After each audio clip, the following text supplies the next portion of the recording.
Hispanic? Hispanics in Florida now have the first Hispanic car license plate in the United States. Be a proud Hispanic. Put the Hispanic plate on your car. I want to be a doctor. I want to be a scientist. I want to be an engineer. I want to be a police officer. I want to be a professional dancer. By getting the Hispanic plate for your car, you will support scholarships and community programs. The Hispanic plate is available at any Department of Motor Vehicle office. Call now or visit HispanicAchievers.org.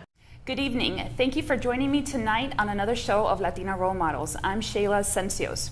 Tonight's show, we have someone who's pretty landmark here in Florida, and though we highlight leaders across the country, she's a native of Puerto Rico and resides in Sarasota, Florida. She has done amazing things for this state, but one of the biggest things is that she's been a gubernatorial candidate, one of the first Latinas here to run in Florida as a Republican against our current governor, Rick Scott. Her name is Elizabeth Cuervas Neuender. Yes. Neuender. How are you? I am wonderful. Thank you for inviting me. This is a great opportunity, not just for us to meet, which I was looking forward to, but also to give a little window of opportunity to many Latinas out there to get out and move on. Exactly, and that's exactly why we have you on the show, because you are pretty, like we spoke earlier on the show, you're very high profile, and for many reasons. Because you're not just a resident of Florida, born in Puerto Rico, but you're someone that's looked outside the box and done a little bit more for her community. And that's what makes you very much impressive. So I want our audience to get to know you and what basically triggered the person that you are. We're going to get to all of your accomplishments, which we are very much grateful for. But let's start. Tell us about Puerto Rico. How did you get here to Florida?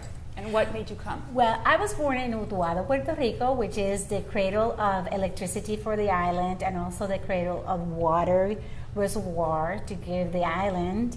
My father was a Borinquenier 65 infantry hero, and I came at 16 years old to study cosmetology in Miami, Florida. And from there, I was discovered by a magazine and I was launched as a model, and I became an international model. I was the look of the 80s, third runner-up for Joan Casablanca, and I am... She's a modeling and talent, I believe, agent. Agencies, one of the biggest agencies, actually. I think they have one here, too, here in Central Florida, which is pretty amazing. And so I also did a very important commercial with Carnation Milk for, oh my goodness, it went in blank in my Ken Erickson. They flew me from Buffalo, New York to Puerto Rico, from Puerto Rico to Santo Domingo, and back to New York again. But it's been a journey of knowledge, but I have taken not just my responsibility very seriously, everything, because I've been married for 39 years. I have 3 phenomenal children, all professionals. I have done countless numbers of programs and involvement in my community, not just in Sarasota, but in the state level. I also was part of the Sheriff Youth Ranch, one of the best programs that exists in Florida, and hardly, not too many people knows about it. But I also feel very passionate about showing others that you don't have to depend of anyone if you really want to make changes and if you really, really want to make things happening for others. And well, what sparked this need? How did you, maybe growing up, you said you came here when you were 16. Did you come here with your parents? Did you come alone, or? I came alone with a scholarship to study. How hard was it to tell your parents I'm leaving? It's very hard for. Well, it was a great opportunity. Yeah, my father gave the okay, and my aunt was willing to say yes. It's time for you to just take it. I was a very independent since I was a child. Very independent, very inquisitive. I taught myself to read at age 6. I wanted to do more all the time. I love cooking. I started cooking at 7 years old. Oh. I used to climb in the galletas por sodas, in the fogón, I am an expert mundando guineos and plátanos. I wish I was that inquisitive. Yeah, I know. But the thing is, I don't know, God gave us missions, and some people realize at an early age that you have a mission and you have that idea of being inquisitive, and other times it takes a little longer to realize that we are here with missions. We are all here with missions. And we have a responsibility not just to ourselves and our family, to our community, but mainly to be honest and truthful to God. And God has been my buddy, my friend, someone that without him I could never live. Well, that sort of explains the many different routes that you took later when you came here to Florida. You said that you started your career really in modeling. Mm-hmm. And then how did you meet your husband? I went to see Niagara Falls in Buffalo, New York, and I had a sore throat, and I went to the pharmacy, and he was just finished his pharmacy, He's a pharmacist, and he jumped the counter to help me, and I looked at him, and instead of me, I said, oh, he's going to be the father of my children. So it was a love at the first sight. My husband and I, we've been married for 39 years, and I dated him 2 years prior to that.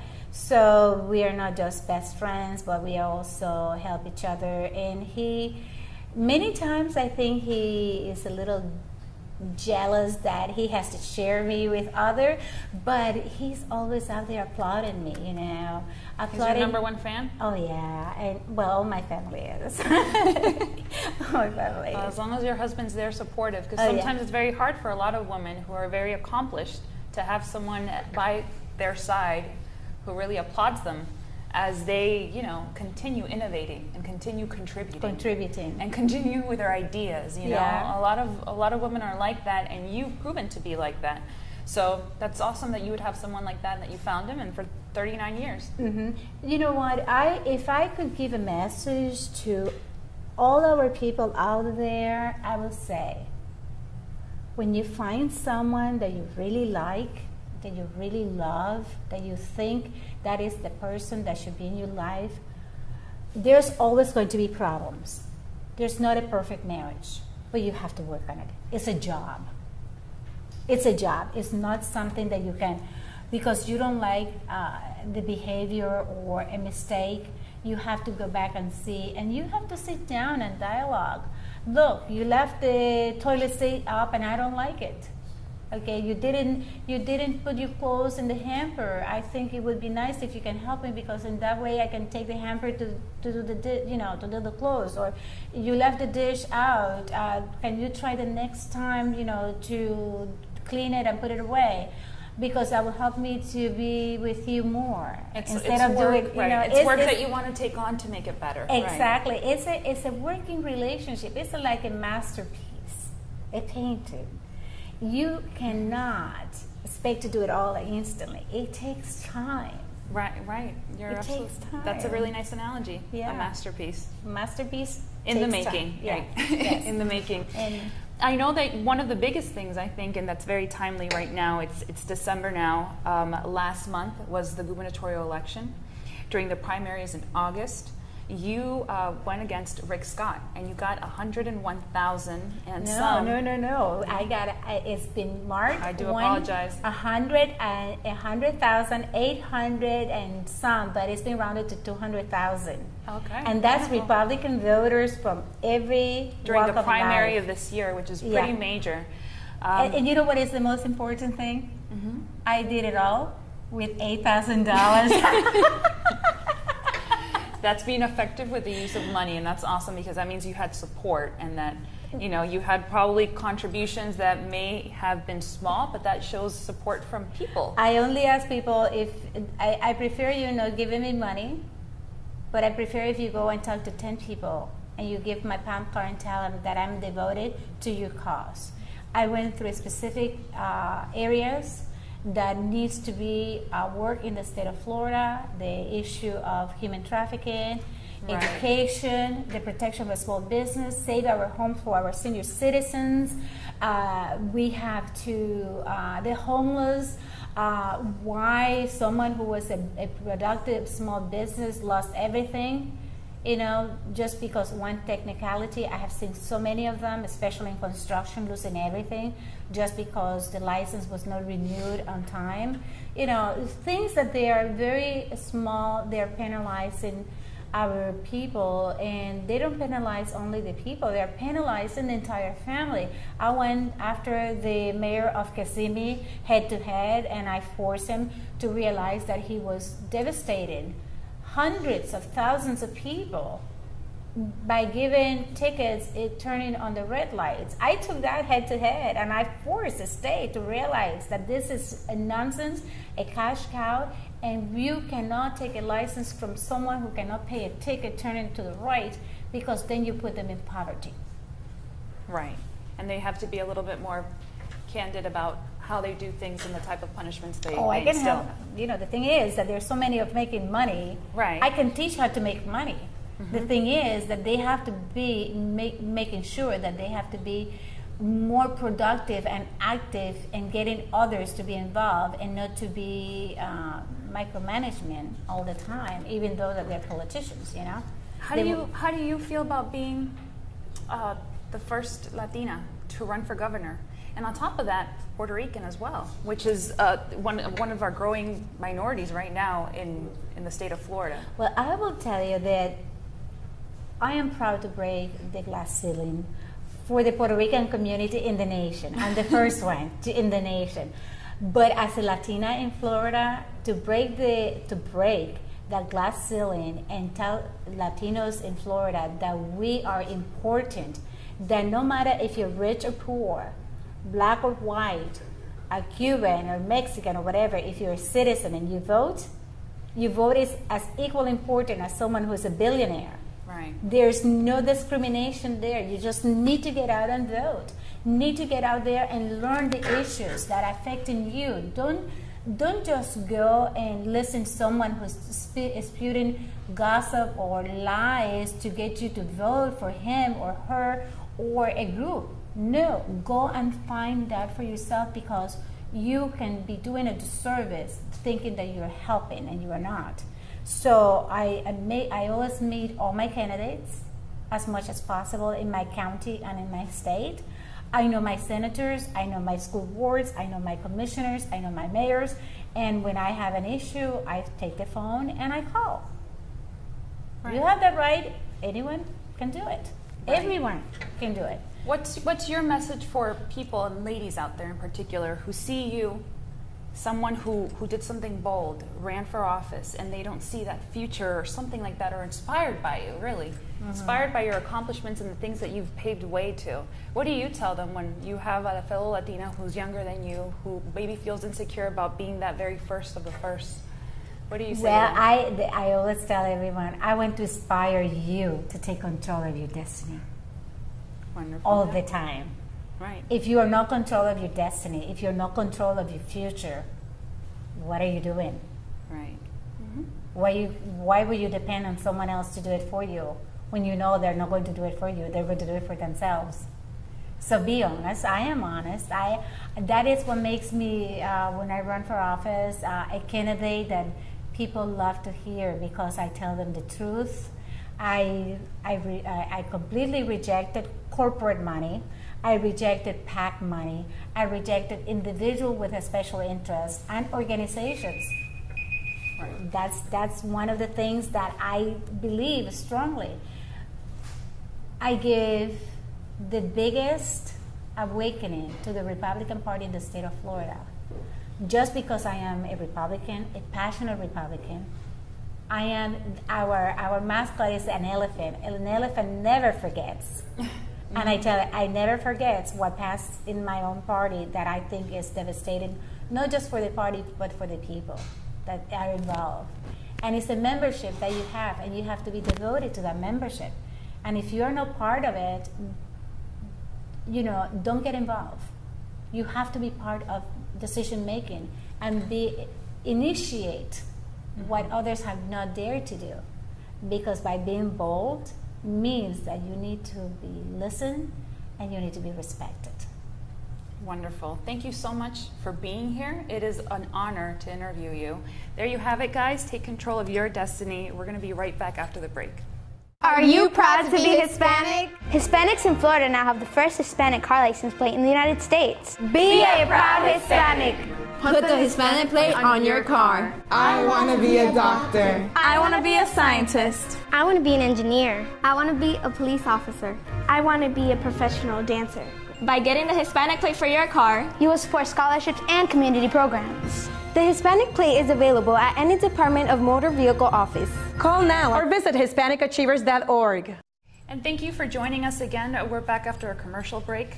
Again, my name is Sheila Sencios. I'm here today with our second guest. Her name is Gloria Puerto, and she's from Bogota, Colombia. She's she's a marketing director here with Mundo Fox, and also the founder of Feed and Fortify, a nonprofit organization here in Central Florida that feeds the hungry and makes them stronger, both emotionally, physically, and spiritually. So, Gloria, thank you so much for being on the show. Thank you for the invitation. Thank you for taking the time to see us, because we know that we wanted to seek you out. I know you have a great personal story, and I wanted to share it with our audience. We have a lot of people who are probably young and middle-aged, and also people who have kids who want to instill in them the leadership that you've proven in your career. Thank you. So, Gloria, can you tell us a little bit about you? Where are you? You know, you're from Bogota, Colombia. How did you find your way here? This is almost, from what I know personally, after speaking with you, almost the story of a lot of people who reside here in the United States that a lot of Latinos can identify with. Yes, as you know, we all have different stories. We all have a different backgrounds, but pretty much everybody have the same, you know, the desire of growth. However, my stories are kind of different because I was very successful in Colombia. I have everything there, and unfortunately, because the situation of my country just forced me to move to the United States 12 years ago. So I was just like, well, now what? This is not a part of my plans. So I have to start, you know, develop myself and try to find myself in a place that I really don't want to be.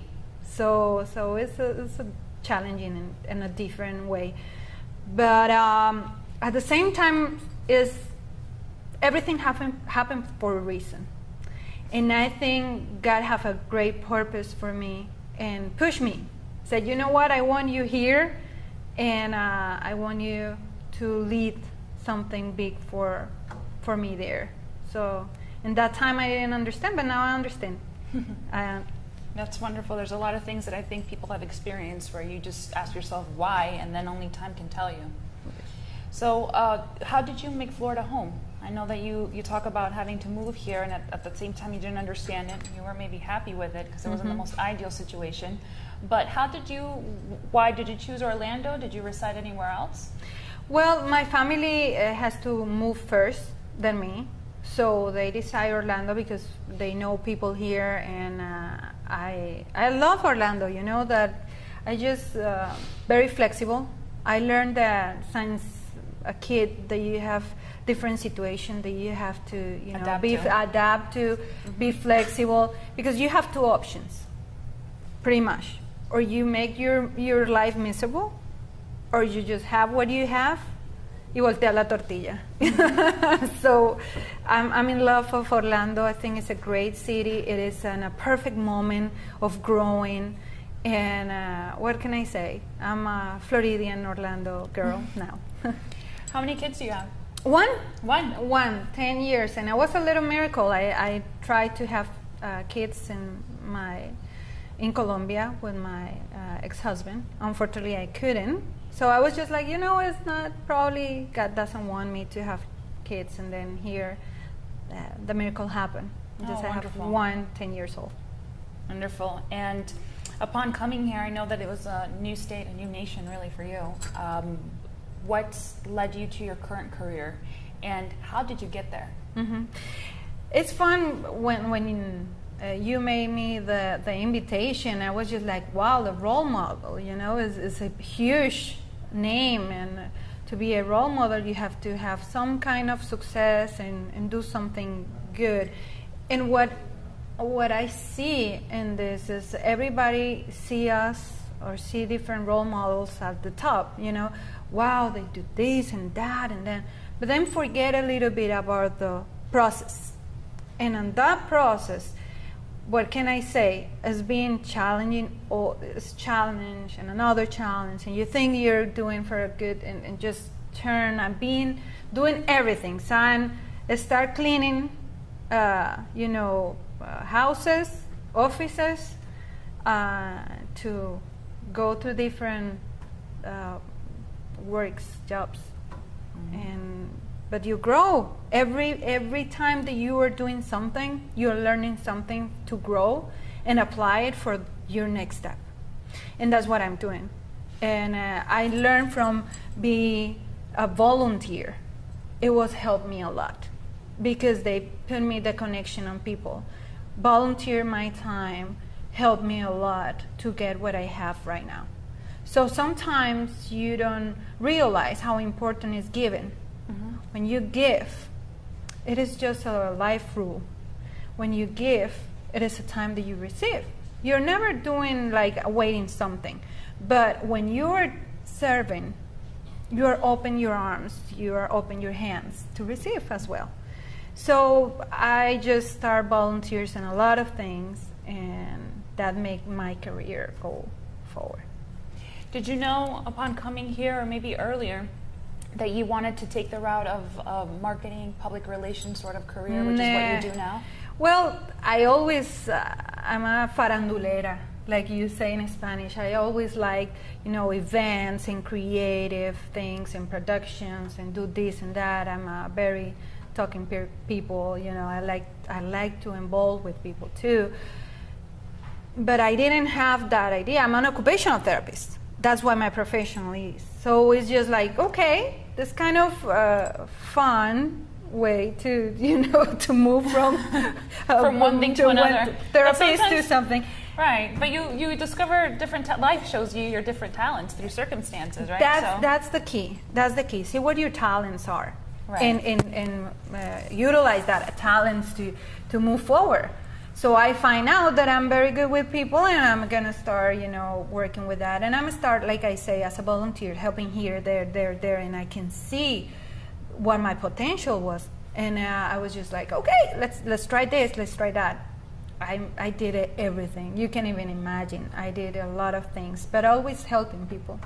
So my career as a marketing director, as a public relations, and I was just like all the time looking for opportunities, and that's the way that I start. However, my life turned huge when I just like discovered the purpose of my life, and it's a different thing. One is the purpose of your life, what God intends for you in your life, and one is what you do for a living. That is the two different things. Some people found the same things at this, at the same. I not. I'm just have my living, what I'm passionate and loving, but my purpose as well. What is your purpose? My purpose is serving those in need. And when I discovered that, it was a funny way to discover. I just decided to do something that a lot of people is afraid to do, but I decided to do it. It was just like challenging, like you cannot do that, and I said, just see me, and I'm excited about that. And tell me about it. Uh-huh. Tell me a little bit about it. 4 years ago, I went to an event, a huge event for a company. They invited me. And the person who was talking from the heart, they came from Colombia, and he's a very good known person. That's Papa Jaime. Papa Jaime is a guy that helps kids in Colombia that are living in the streets. But the story touched me so much that I was just like, we need to do something for that. And there I started doing, volunteer with another company, Feed the Children, to find help for sending food. And, I was just like, I really, that testimony helped me out to, try to do something for the people in need and that, this and that. So when I decide to do all my research as a good marketing person, I would just like start doing my research, put everything together to market that to the big companies, because I say, okay, we need to see who has the money to help. Right. And let's move. Who wants to, you know, there's a lot of things involved. So I discover I'm start looking for what is the hunger situation in the world, of course, Africa, this and that, and I just start researching the United States. And when I find out that 5 million kids in the United States go sleep with hunger, I was just like, hunger kids in the United States, I don't believe it. This is crazy, you know. This is the country of, you know, the opportunities, right. The dream, the American dream, and I say, no, this is probably wrong. But then I just get everything go in place, and we were talking before, I feel so grateful. I have this grace that God gave me. I don't know what it is, but just when I start talking about that, people start showing up. And I know this wonderful Colombian film director that was in that particular moment doing a documentary about homeless in Orlando, and about children that are living in cars. And I know Beth Davalos, and she was this wonderful program of families in transition. And I was just like, what? This is happening. And when I start talking with the people, you know, I want to do this, why we don't bring the food here in our backyard, you know, we need to help our family first. And I believe that our family is where you are living. This is my country right now, the country that opened the doors for my family, help us to grow. I have my child here. This is my backyard right now, so I need to find out what we can do for this family that opened the house. You can imagine someone who comes to your house, you open the doors, all the family of this person comes, and you have to aportar, you know, you have to be there and say, what do you need? Right. That's the way that I see it. It's almost like you're involved. Yes. Become involved. Exactly. And become involved. So to make the story, you know, long short, I just start, you know, knock the doors, and every door just closed because the, you know, bureaucracy and all that paperwork here and there. And they say, you know what? You bring me a pan of rice, you one of the beans, and everything together. And if you help, and you help, and you help, we are 20 people helping. It's one trade with 20. Let's go. And for 4 years, I have Feed and Fortify community organization helping families in transition in downtown Orlando and East Orlando. And we are giving over 8,000 meals, hot meals, in the past 3 years. Thank you. Thank you so much, because you know what, as a resident of Central Florida, I've lived here for quite a while as well. And if nobody takes that initiative, it's not done. It's a void. It is a void, and unless people take the mission upon themselves, grab their talents, and do it for a good cause, which is exactly what you have. You have a wonderful talent. You're a marketer, you're a promoter, you're a public relations specialist, and to put that into the public sector, a nonprofit, yeah, that is your purpose. And I think we all have one. You're absolutely correct. I think it takes time to find it. What do you tell our audiences about that? Those people that sometimes feel lost and feel like they have nothing to aportar, como dices tú. Yes, aportar. Believe in yourself, first of all. Believe in the talents. Discover your talents. Always have God as the priority. And when you have God, He will guide you. I'm a believer. Everything in my life is just guide for Him. And if you have that type of guidance, it's the divine guidance. Sometimes you don't even realize how things start happening. Just be a tool, obedient tool, and definitely you want to make it. But believe in yourself, believe that you can make it, and you will. Wonderful, wonderful. Well, thank you very much for your contributions to our community and for being you. And thank you for joining us. Anytime. Acuérdate, farándula. Farándula? Okay. That's what I like. Thank you very much for the invitation. Oh, no worries. Thank you. And thank you for joining us. I hope and I look forward to being your host next time around in our show, Latina Role Models.